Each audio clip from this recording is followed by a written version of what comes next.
Well, welcome everybody, and thank you for joining us this afternoon. My name is Kate Clark, and I'm the project coordinator with Peach Research Unit, and Mikiko Terashima is here as well, and she's the lead researcher with Peach. We're really happy today to be hosting Vaughan and Hayley Inglis, who are both master's students at Dalhousie University's School of Planning, and they're going to be presenting on their research projects on accessibility in the built environment from the perspective of users, specifically older adults aged 60 and older, and persons with sight loss. So Peach is established under the School of Planning at Dalhousie, and we perform research and participate in community planning projects that aim to create more equitable neighborhoods for everyone, and particularly persons with disabilities. And we also work towards facilitating better health and well-being for residents of Nova Scotia through community planning as well. So if you haven't checked us out on our website, that's peachresearch.ca, and you can find more information there on our ongoing projects, as well as other activities and events such as these. You can also like or follow our Facebook page, where we will also be posting announcements for activities in the future. So Peach is a part of Dalhousie University, so we would like to acknowledge that we're located in Mi'kma'ki, the ancestral and unceded territory of the Mi'kmaq, and we are all treaty people. Some of you may be joining us because you attended some of the first-person narrative lectures that were produced over the fall last year. So if you maybe saw one or two of those, or maybe if you're joining us for the first time, but you're interested in the topics that we're going to cover today, then we welcome you to visit the YouTube channel for Peach Research Unit, where we posted the recordings of those previous presentations. And we will also be recording this presentation as well to post to YouTube as well as our website. So we are also using Zoom meeting today as our format, as our platform. So that means I'm going to kindly ask you to keep your microphones muted while Katie and Hayley give their presentation, just so we don't have any audio interruptions while they're speaking. And if you can also hang on to your questions until the end, we're going to have a combined question and answer session after both Katie and Hayley have presented. So if you can pose your questions then, hopefully we'll get a good discussion going. And finally, if you have questions later on or something that's not addressed during the hour that we have today, then please email us at peach@dal.ca. I can provide PDF copies of the reports written by Katie and Hayley, or I can connect you directly with one of them if you have a more specific inquiry. And with that, I am going to pass it over to our presenters. Ooh. All right. I'm just going to share my screen.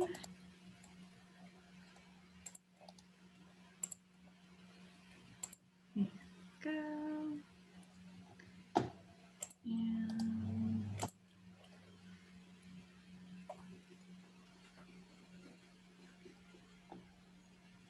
Kate, can you just confirm you can see the presentation? I can, yeah. Okay, perfect. So good afternoon, everyone.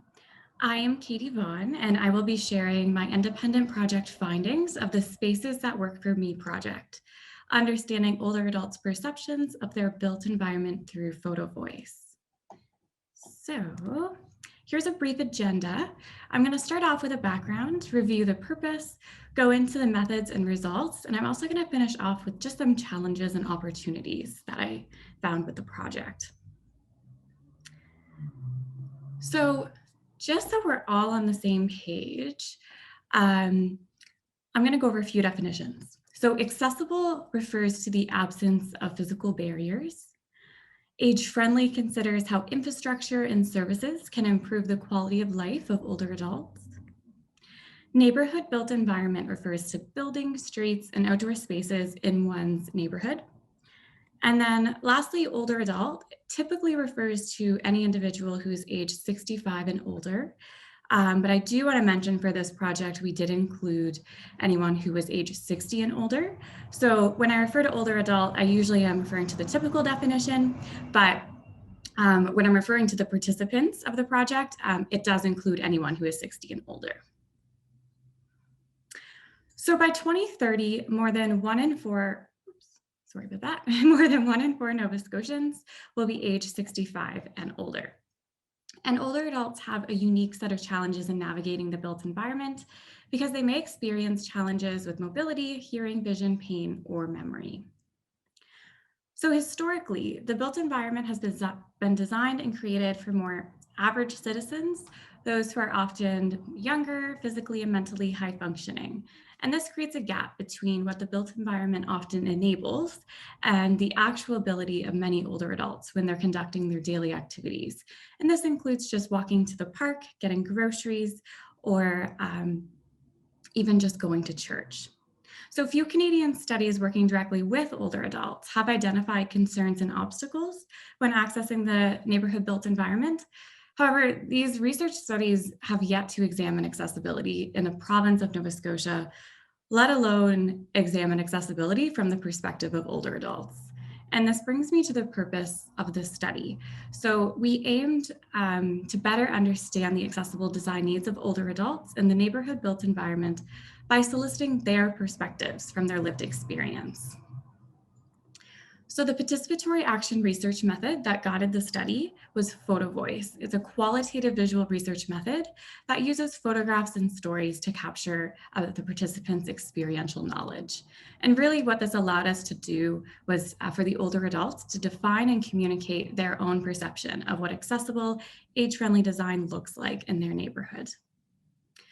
So following ethics approval, a total of 12 older adults aged 60 and older living in Nova Scotia participated in the study. As I said in the beginning, 8 participants were aged 65 and older, but we did have 4 participants who were aged 60 to 64. There were 9 females who participated and 3 males. And we also had half of the participants identifying with having a mobility or health challenge. So the Photovoice protocol was adapted to accommodate social distancing restrictions during the COVID-19 pandemic. So once the consent form was signed, participants chose one of 3 photo taking options. So 7 participants chose option 1, which was our independent option, where they took photographs on their own phone, camera, or device. 2 participants chose option 2, another independent option, but we provided the camera. And then for both of these options, a follow-up interview took place by phone, so we could then connect their stories and narratives to the photographs that they provided. And then 3 participants chose option 3, which was offered to those who were not comfortable or able to go out in their community and take photographs during the pandemic. So an interview took place by phone. We discussed specific examples. And then after the interview, I went and took the photographs of the examples we discussed. And then we just confirmed that these were correct. And I'm also going to mention here, each participant was asked to take a total of 12 photographs. So 6 photographs of accessible age-friendly spaces in their neighborhoods. These are spaces that they felt comfortable and safe, as well as 6 kind of inaccessible or not really age-friendly spaces. And these were described as spaces that felt uncomfortable or not safe, or even potentially they felt not welcomed. So I used thematic analysis to analyze the photographs and stories. So each photograph was captioned using a direct quote from the interview. So I identified themes and issues by compiling these quoted photographs in an Excel table, which is shown here on the screen with a few photographs in it. And they were also grouped into the positive examples and negative examples to see kind of what themes seemed to be emerging and if there was consistency among these 2 groups. And then once the photographs were divided into these broad categories and sub-themes, they were also grouped by their neighborhood characteristics. So I drew from the main characteristics of 6 SMART code categories to develop the following 3 categories shown here in detail on the screen: urban type of built form, suburban type of built form, and rural type of built form. And this just allowed us to also be able to examine kind of the differences between these neighborhoods, because since it was a province-wide project, we had participants from Cape Breton, Halifax, and then a lot of suburban areas in HRM. So this just allowed us to see if there were any differences in what we found. And then also a comparative analysis was also used just to compare the older adults' lived experience to current age-friendly guidelines. So in another Excel chart, the broad categories and subthemes were compared to the World Health Organization checklist of essential features of age-friendly cities. And this just was able to indicate to us is what we found these important emerging themes that we should be including in our built environment also a part of this checklist. So getting into the results, a total of 129 photographs and stories depicting positive and negative accessible designs were analyzed. And really, the expertise of the participants provided many insights about environmental designs that are important as we're trying to create more age-friendly accessible communities for older adults. So these include having street safety, frequent resting areas, access to green space, as well as access to businesses. So almost half of the participants shared stories and photographs that focused on street safety. And regardless of the area, urban, suburban, or rural, we found that there is a lot of fear and anxiety around feeling safe as a pedestrian or a cyclist. And this confirms what we've already known from previous studies, that feeling safe on the street is a crucial condition to promoting walking among older adults. But what we found out when older adults perceive their streets to be safe, they are actually much more likely to be active and outside in their communities than what we had previously realized as researchers. So in order to improve street safety, the older adults who participated in the project provided us with design solutions and just examples of where they do feel safe on the street. So as you can see here on the screen, and I'll bring the pointer over, this included traffic calming solutions, such as speed humps, also roadblocks, and signage in the middle of a crosswalk, and also a bump out, making the distance between the crosswalks shorter. This also included having really well-marked crosswalks with tactile indicators and making sure that we're maintaining the paint, that you can clearly tell that this is a crossing area. And another important thing was also making sure that we're having raised sidewalks and bicycle lanes. It's really important that we're having something that is dividing our older adults or even just pedestrians in general from vehicles. So another common concern among participants was having access to frequent resting areas in their communities. Again, half of the participants discussed the importance of having a place to sit while they were walking on the street or walking on a trail. And some of the participants explained how they've gotten in trouble when there is a lack of seating. For example, one participant explained that she'd been forced to sit on a piece of residential property, it was someone's front steps, when they had nothing else to lean on. So the importance of seating can often be overlooked by planners, policymakers, business owners, and we actually had one participant who recently experienced this firsthand. A bench that she relied on when being out in the community was recently removed by a business owner. So just as planners, policymakers, and just anyone who's influencing the built environment, we really need to be thinking twice before we are removing our rest areas. And really overall, what we've discovered is that we don't have near enough areas to rest when people are out in their communities. And then we also had another, regardless of urban, suburban, or rural, another key ingredient of age-friendly accessible communities was having access to green spaces. So half of the participants shared stories of trails, parks, and recreation areas in their community. And this again confirms the importance of providing easy access to these spaces.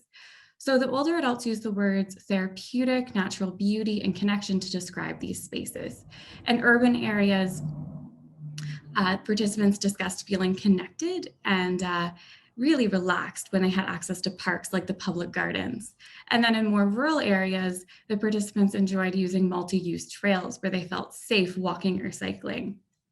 So examples of green spaces that actually felt age-friendly and accessible to the participants They were connected and they had a purpose. These trails would actually lead to something, maybe lead to a corner store or a grocery store. They had good signage. As you can see, some of these pictures provided by the participants, it's like information panels telling you about the nature and the plants in the area, or also having maps so they're informed before they start walking on the trail of the amenities in the distance. Also, seating again is important on trails. People need to take a rest, not only older adults, but that is very important to feel safe and feeling like they can actually use that green space. And again, maintenance is another reoccurring theme here. We need to make sure that there's few tripping hazards, because that's brought up as a frequent barrier. Having boulders or even just bigger rocks, when someone's walking on the trail, they can trip. So we need to be mindful, and it's one thing to having access to green space, but it's another thing for older adults to be able to use the green spaces in their communities. And then lastly, having access to businesses and services, another important ingredient when we're deciding age-friendly, accessible communities. So the participating older adults expressed feeling grateful and safer when they had easy access to these services. And these included convenience stores, grocery stores, restaurants, recreation centers, and public washrooms. They're really important to be making sure that older adults feel like they can get out in their communities and also achieve the daily activities they want to. So an issue, though, that arose, even if there are businesses and services that are close by, the entrances to these buildings and services were a concern, as the participants really felt frustrated when they weren't able to get into a place independently. And this isn't a new conversation. Talking about entrances and accessibility has been talked about a lot with ramps and push buttons and automatic doors. But we really need to start, instead of we know this, we need to start actually doing this and kind of fixing this, because it's continuing to be a problem. And these are some of the pictures that were good provided by the participants. Automatic sliding doors are really important because a lot of participants shared stories of having push buttons that didn't work. So yes, there's a push button, but maybe the business owner disabled it because it was letting too much cool air in, or it broke. So it's one thing to have the push button, but it's another thing for it to be working. So automatic sliding doors were a bit safer. They could rely on it. They knew that that door was going to work. Another thing is actually having ramps, but having really solid railings and different heights of the railings, because railings were way more important than I had ever realized. And another one thing I'll highlight here is having a sidewalk leading up to the entrance of a service or a building.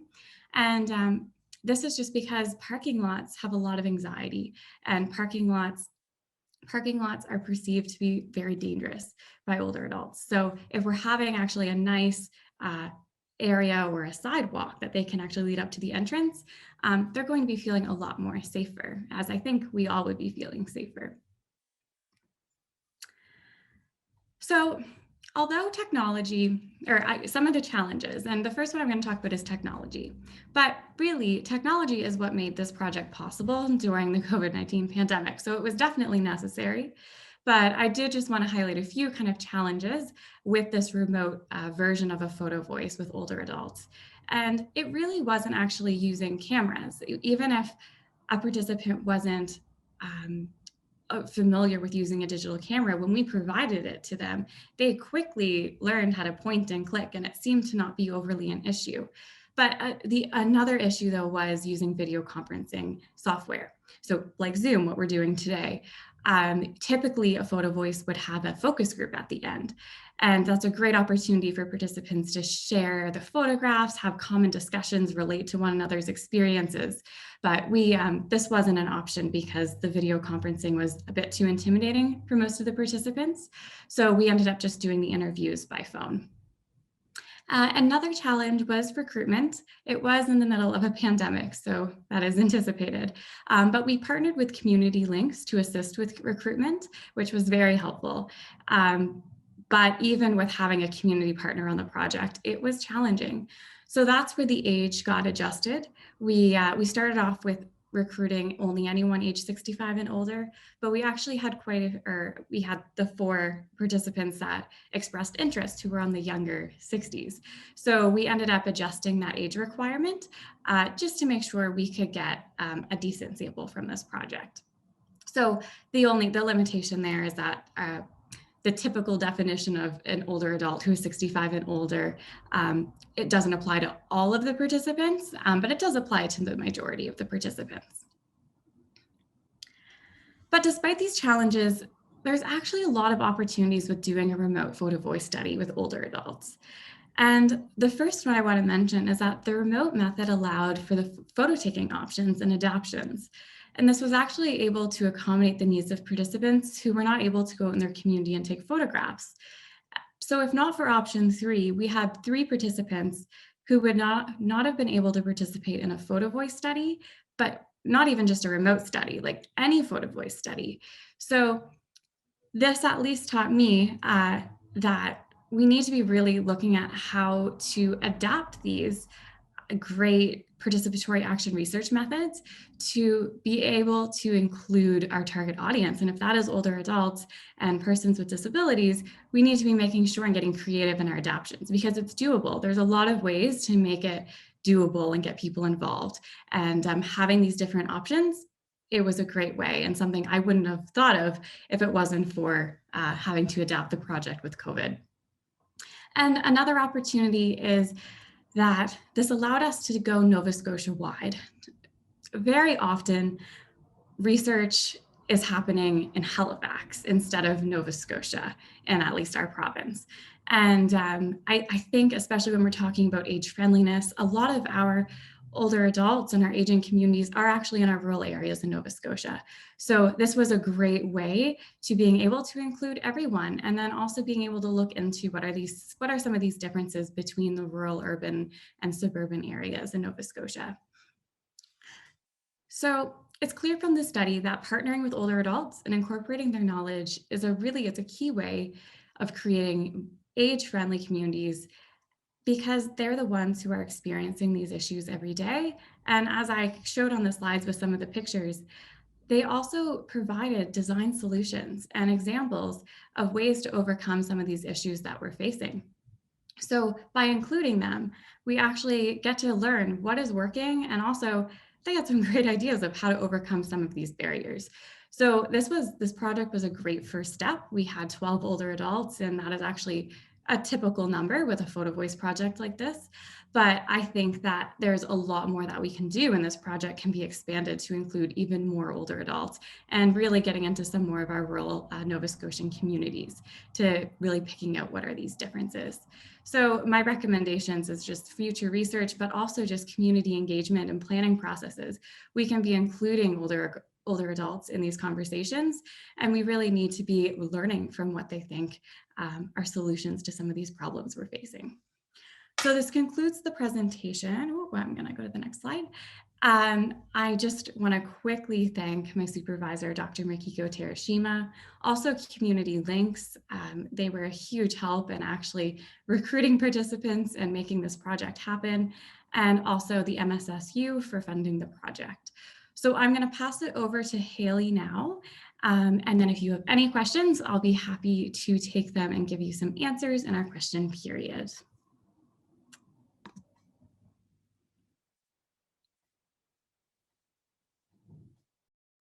And Hayley, before you start, I'm just going to say we're going a little bit over time. So just be aware that we want to leave about 15 minutes at least for questions at the end. And you're muted right now, just so you know.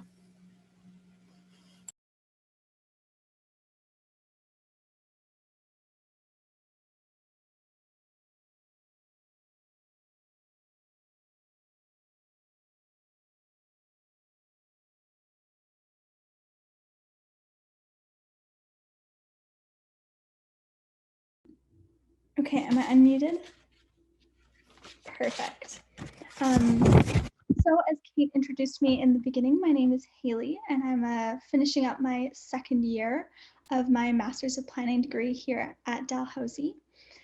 And I've had the good fortune to spend the past semester working with community members in Halifax who have visual impairments and getting to learn from them throughout my research. So I'm going to start my presentation off here with a photo of something I hope many of you are familiar with, and it is the Central Library. And it's an important site for me, marking sort of the beginning and development of my planning education. So last year, the wonderful Dr. Asan Habib took our program on a tour of downtown Halifax, and he pointed out that this bus shelter, located here in the bottom left-hand corner of the photo, is sort of located an awkward distance away from a bus stop. And this sort of began the process of my looking critically at the urban environment. And that's become something I've really worked on throughout this research and have really been lucky to receive a lot of input from my participants on. So with that being said, I'm going to start my presentation revealing barriers, learning from the experiences of people with visual impairments. So just a quick overview of the presentation. I'll start by providing a brief introduction, move on to my methodology, and then I'm really going to spend the majority of my times on the findings because I think that's the most important and interesting aspect of my research. So streetscape is an important definition as it's central to my study. And what it really refers to are all the features that help establish the public street. And this can really be best defined using examples. So it's everything from the exteriors of buildings to landscaping, street furniture, street paving, even bus stops and signage.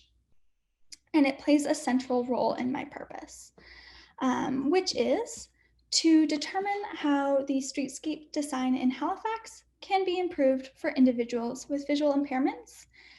And then, of course, since 2020 was all about the pandemic, I also was very interested in identifying if there are any future design considerations that stem from the COVID-19 pandemic. So I'm just going to provide a brief research context here. In Canada, approximately 1 in 4.5 individuals over the age of 15 self-identify as having one or more disabilities. Significantly, this is much higher in Nova Scotia at about 1 in 3. And this is understandable since Nova Scotia does have a higher age of their population compared to other provinces throughout Canada. And what that means is as the rest of Canada ages, in comparison, Nova Scotia will age more rapidly. And this will be tied to increasing numbers of people with vision impairment, since vision is tied to age. So according to the Canadian National Institute for the Blind, currently in Halifax, there's about 150,000 people with vision loss. And this is only expected to double from about 2007 levels by 2030.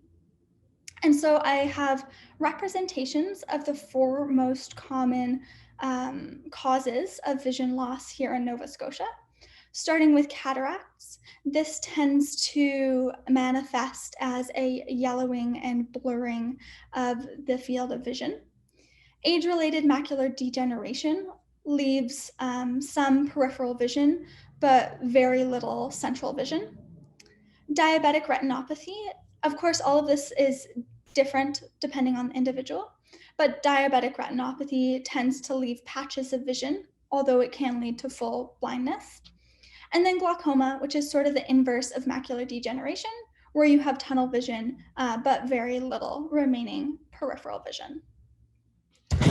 So why is it important to consider vision loss? Well, in 2017, Nova Scotia passed the Accessibility Act, making it necessary for governments, business owners, and organizations to comply with accessibility standards in 6 areas, including the built environment, by the year 2030.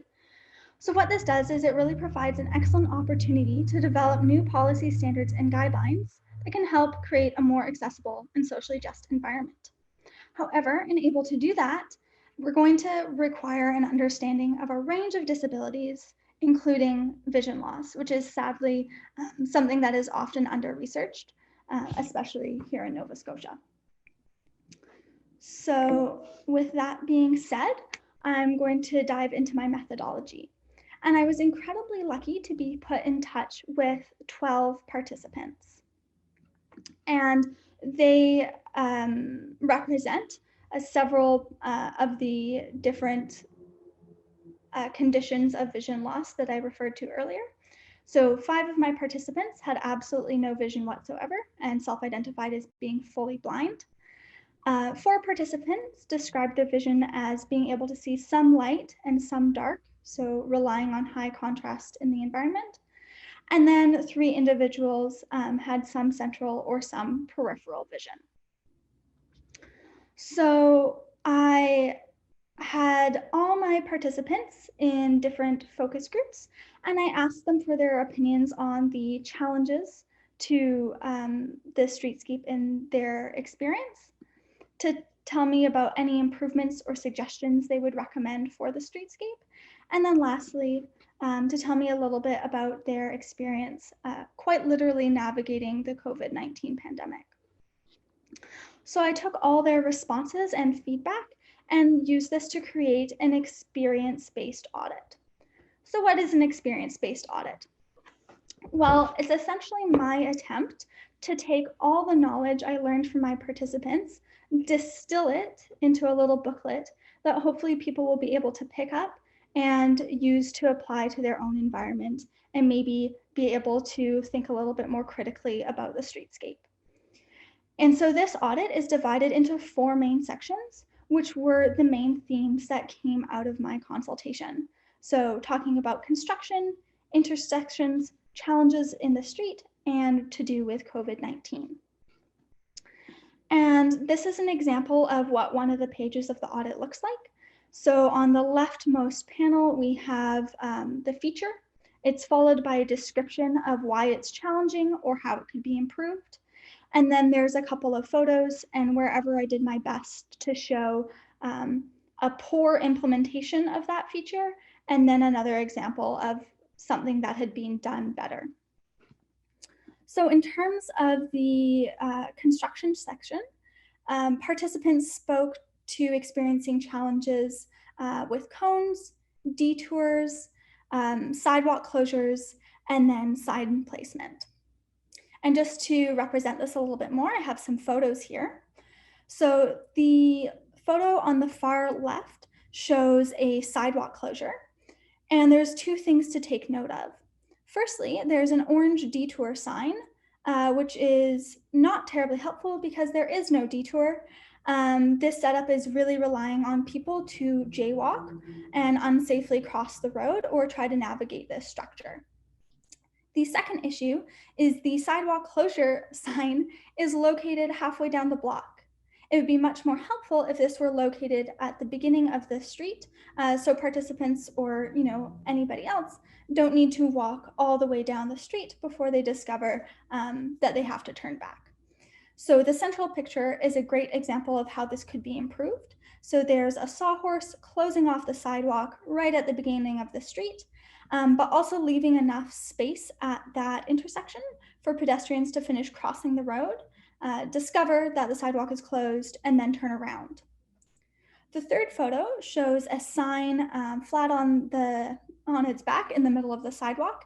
It's obviously a tripping hazard if you maybe you're not able to see it, or maybe you're moving too quickly to react to it. And this is something that I think is fairly common. I think we've probably all seen this around town. But it's also related to a separate issue with signs where sometimes they might be located not just literally in the middle of the sidewalk, but maybe located at head height or chest height. And many of my participants had experienced walking or having near misses with signs placed like this. So moving on to the second section of the audit is intersections. And by far and away, one of the most important findings of this research is the importance of APS, or accessible pedestrian signals. My participants also spoke about the importance of properly designed curb ramps, pedestrian crossings, and then traffic flows. So these are things like cars turning right on a red light or advanced green signals that can make for unpredictable intersection crossings. And again, I have some photos here. So the photo on the far left is of an APS system, which doesn't normally have yellow wavy lines coming out of it. But I put those in there just to illustrate how important the sound component is of these systems, because not only is it incredibly important to actually have these at intersections, it is also very important that they're working. And that's something many of my participants indicated, is that they're not always reliable, which makes it very difficult to know whether or not you should trust them and whether or not you should rely on them when you're crossing the street. A second important component of an APS system is making sure it's being installed correctly. So the center photo shows an APS mounted on a pole right next to the pedestrian crossing. And this is excellent because it means that you do not have to move out of your way or unalign yourself with the crossing in order to press the button. Once you notice this, you will see that these poles can sometimes be placed meters away from the actual crossing, which is difficult because it means you need to take a lot more time crossing the street. Maybe you're misaligned and then you're not getting to the crosswalk properly on the other side of the street. The photo on the far right here is of tactile paving. So if you've ever noticed these little nubby things on the edge of curbs, that's what it's called, tactile paving. And it's essentially a really important indicator to let people know that they've reached the edge of a curb and that they need to be aware that there could be traffic passing in front of them. However, throughout Halifax, it really has been applied in a minimal way. So we can see here that this tactile paving is gray. It really blends into the sidewalk. And as I went over earlier, not everybody with vision loss is completely blind. So it's very important to make sure that people who do have some vision are able to make the most of their remaining vision. So implementing high contrast colors like safety yellow is really important in alerting people to know that there is something there, like this important tactile paving. So that was something that was brought up by many of my participants. I'm not finished with intersections just yet because they are very important. Being able to cross the road properly is one of the number one responses I receive from participants for them feeling a sense of safety or anxiety, perhaps even going as far as walking blocks out of their way to miss busy intersections or poorly designed intersections. So what we have on the left is a picture of a wedge or pie-shaped curb cut.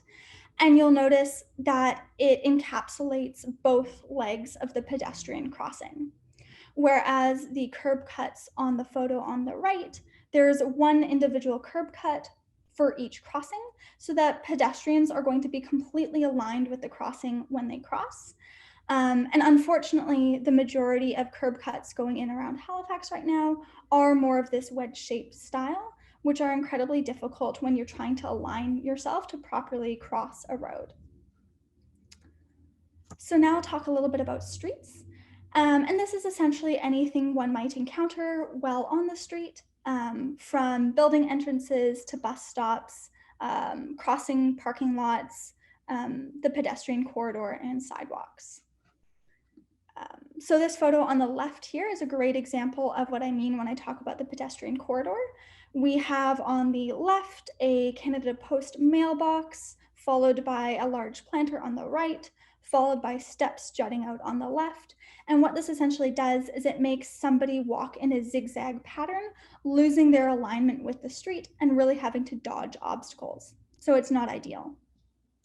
The central photo is of a bus stop. Not one in Halifax, it's actually part of a pilot project in Regina, and I think this is just excellent. It is bright yellow, so it contrasts against the street. They've brought down the sign from above head level where it might be difficult to see the numbers and put it right at eye level in large font, which is easy to read. It's also tactile, so you can feel it. Not all people who are visually have vision loss can read Braille, so often tactile letters are very important. And the shape of it is also quite distinctive, so you would be able to identify it against other poles in the landscape. Lastly, the photo on the right here, there's a lot going on. We have these wonderfully bright painted crosswalks, which provide great contrast with the street. We have these lovely yellow tactile paving, but just the thought of the design and how they interact with each other has not been considered at all. You have, I'm going to use my little pointer here. You have this tactile paving directing you out in an angle that's completely not on board with the direction of the crossing. And then there's no sidewalk once you get to the other side, which, you know, then you're just wandering around a parking lot, which is completely hazardous.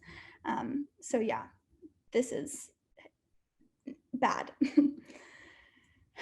Lastly, the COVID-19 section. This received the most unanimous responses. People all spoke to difficulty with queuing and lining up, navigating changes of building entrances, patios, and then sharing of sidewalks. So here I have a photo of a queue. It's lovely, got these nice attractive orange cones. However, the 6 foot apart marking is very difficult to see, even for me, and would be very difficult to align with and make sure you're keeping your separation from people. The photo in the middle is of a patio, and it's a fairly good example because it does provide some separation from the people who would be dining outside. There is a ramp leading you up onto this sort of boardwalk. And then there's these ropes that you can use to make sure you're following the path. However, if you shoreline with a cane, and that's when you run your cane along a street edge to help maintain a clean line, the stanchions could pose a problem with that. So patios could be improved by having a little bit more of a raised edge against which you could shoreline.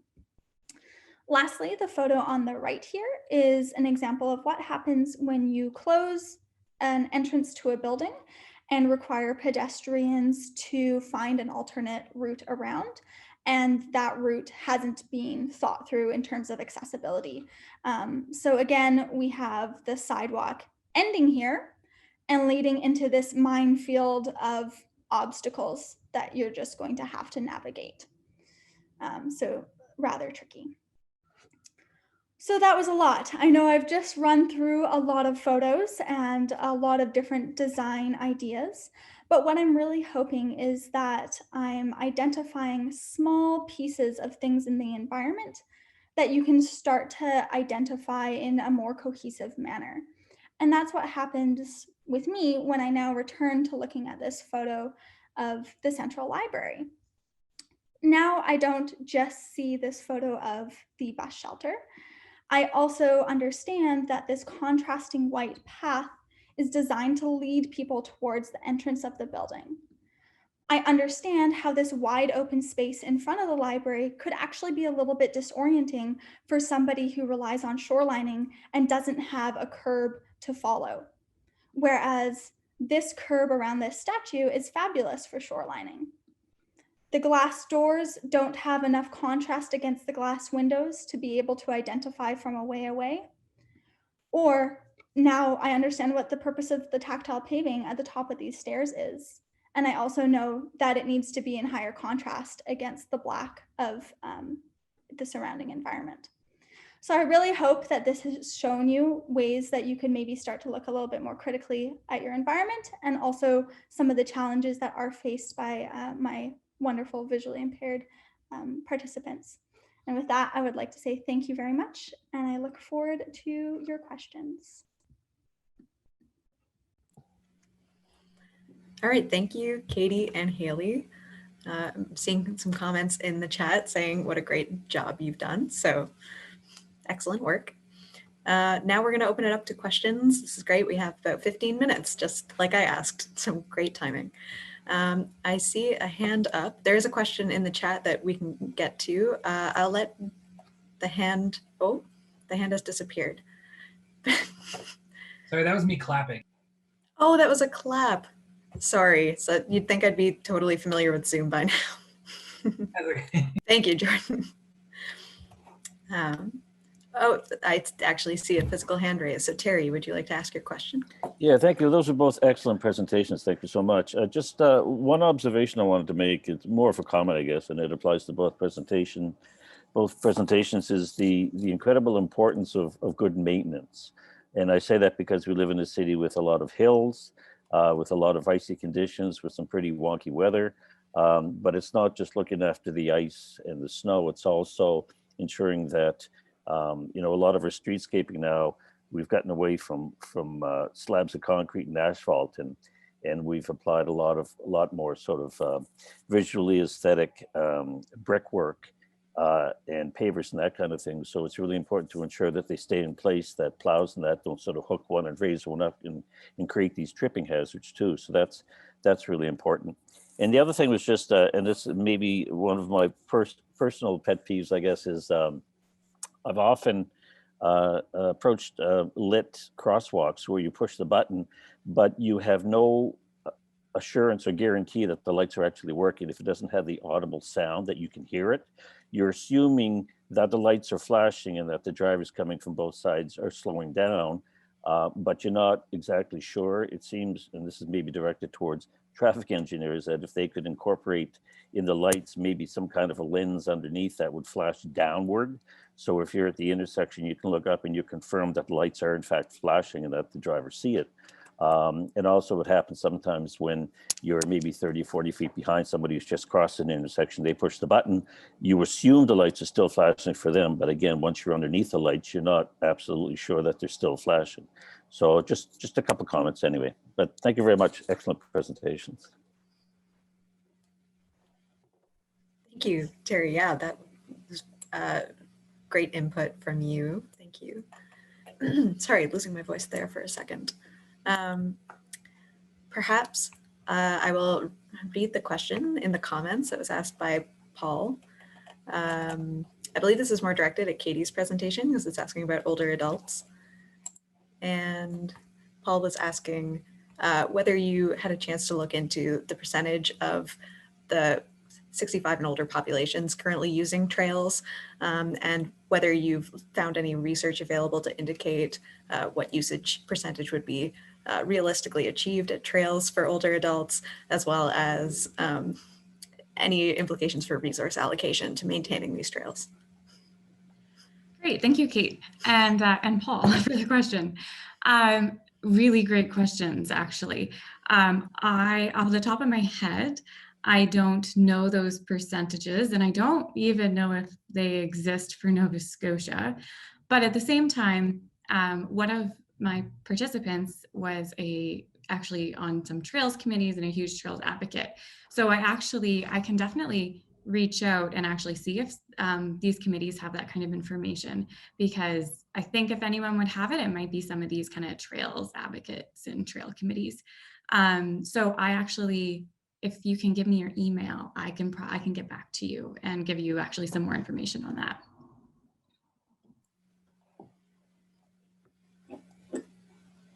Are there more questions from anyone else in the audience for either Katie or Hayley or both? While we are waiting for some other comments and questions, I just wanted to maybe just further that a little bit of discussion based on Paul's comments. So if the interest is the percentage, so the question is if it's the percentage that is important, or the number of users that is important, because the percentage is not, percentage tells you a little bit about how usable the trails are for the individuals, assuming that all age groups have the same inclination to use the parks. But and it's I think somebody has to do that research further to not just look at the percentage of the usage, but also the usage in general. And what age of people are, age groups of people are using, what age groups of people are not using. So low, in terms of low percentage, high number, high percentage, that tells you, high, so if it's whether it's usable or not usable, and also how it needs to be improved. So I agree with this notion of needing that numbers with Paul, and we need to do that on a regular basis to see the change based on what kind of modification that has been done.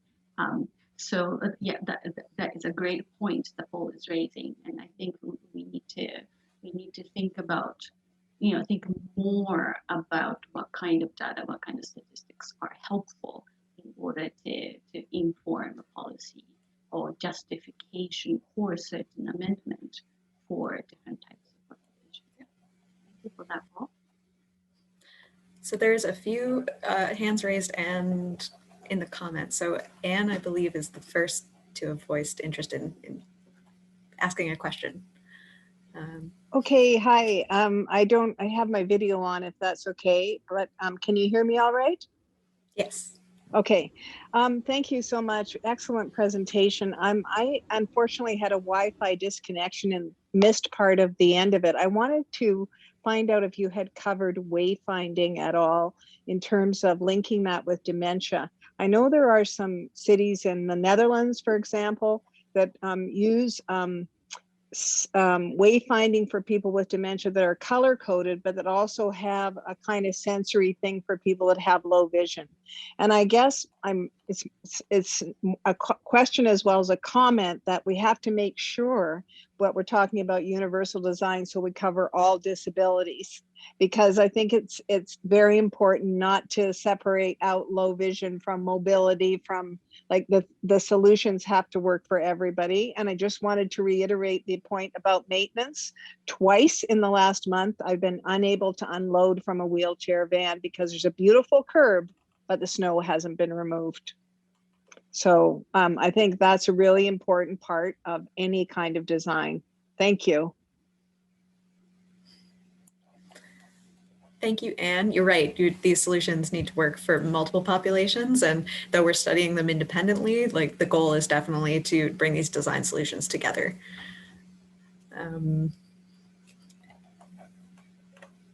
Elise had a question about key to access, if you want to voice that. Hi, Elise here.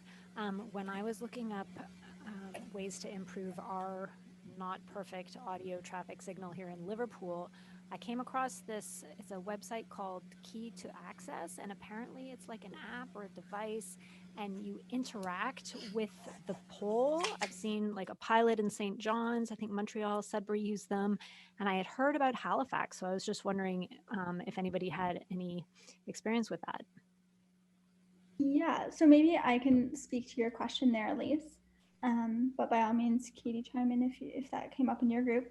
Yeah, my participants and I did spend some time discussing key to access, because there are a couple of crosswalks, pedestrian crosswalks in Halifax that have been outfitted with them. However, it seems that how do I say this? So there is one aspect where you can use key to access on your phone. There's also supposed to be another component to it for people who maybe don't have a smartphone, where it's some sort of like a beeper or button system that you can either wear around your neck or have with you in your pocket. So just from talking to my 12 participants, by no means this is an exhaustive sample size at all, but amongst my participants, nobody had heard of the button system in terms of having like a clicker being rolled out with this. So it seems like it might just sort of be partially coming into play. So that was more where we talked about how it could be an important piece of technology, especially really helpful in the pandemic where you might not want to be touching the actual physical buttons of APS systems. However, currently in Halifax, it seems like it might be a more limited trial than what it could be. There is a hand up from Jason. It's been up for a while. Sorry for missing that earlier.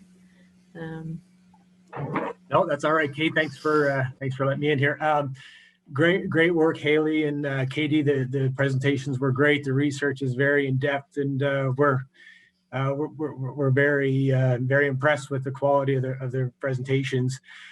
We have a question where I'm sitting here in Cape Breton with the municipality of the County of Inverness, and we have quite a great trail system here. And Katie, in your presentation, you talked about seating for for elderly and the seniors and such. Have you seen anything to kind of suggest the spacing between seating, or how much space should be allowed before there should be another one? Great question, Jason. I didn't come across that in this project more so, but actually in my past research, I was doing a bit more heavy stuff on trails and accessibility. And I've definitely come across recommendations on how far these seats should be apart, especially when we're talking about trails. I don't know that number off the top of my head again, but there is definitely a number out there, and I don't mind kind of passing on some of those resources if you are interested. Sure, that would be great. Thank you. Yeah. That's awesome. Milena, I also see your hand is up. Thanks, Kate. Nice to hear all you wonderful beings up there today. I just wanted to echo what Hayley had replied to the key to access for the individual who asked, as I am completely blind, and myself, Bill Campbell through Walk and Roll, and Bernard Bissett, who I'm pretty certain is online right now listening as well. The answer to that is that it didn't get a fair shot as a pilot project here in Halifax, the key to access. Further to that point, there is a pretty concrete consensus that those of us who are blind and partially sighted do not want anything extra above and beyond, because when you use a white cane or a guide dog, which is encompassing one or the other hand, and you're coming home with the coffee in the other hand and or grocery bags or whatever, the last thing we want to be doing is putting undue extra time and onus upon ourselves to be looking for where this key to access is. And even if it hangs off of our neck, we are still having to, push and rely on doing this stuff. So ultimately, the real solution would be that nobody has to push any button, and the audible pedestrian signals go off at certain hours. And then if there is a need to push them after hours, then we can do so. But imagine trying to have a guide dog, a white cane, a grocery bag, and then looking for a mechanism to push a button to change the traffic. Just so we understand. Yeah, great points. Thank you. Great presentations. Thank you. And in our last 2 minutes, there is a question from Eric in the comments. And I know that with the Photovoice, particularly, you're looking at more of the existing conditions. So we talked a lot about adaptations in the built environment, but Eric's question is more around like best practices in design and innovative ways that we can incorporate things like high contrast markings for entrances and doorways. So for both of you, although maybe a little more for Hayley, like, did you come across any other best practices like those bus stops for that kind of design element? Well, I think an excellent starting point would be CNIB, so the Canadian National Institute for the Blind's document Clearing Our Path. It's definitely a recommendations guideline, but it is best practices for many things, not just contrast, but it's very important. So I would start there with suggesting that one. Okay, yeah, no, definitely. A great resource, thank you. I'm just looking in the comments again. Jason, if you didn't see it, Siobhan Evans offered a answer to your question about how the distance between rest stops in the comments there. And I think I've addressed any questions that were in the chat. And we're right on time. So if I think we should leave it there since I don't see anyone else with a hand up. So thanks so much for everyone for coming, and we hope you'll join us again at our future presentations. I will be sending out and posting to our Facebook page about links to our website and our YouTube channel and all of those kind of resources for where we'll make announcements for these events in the future.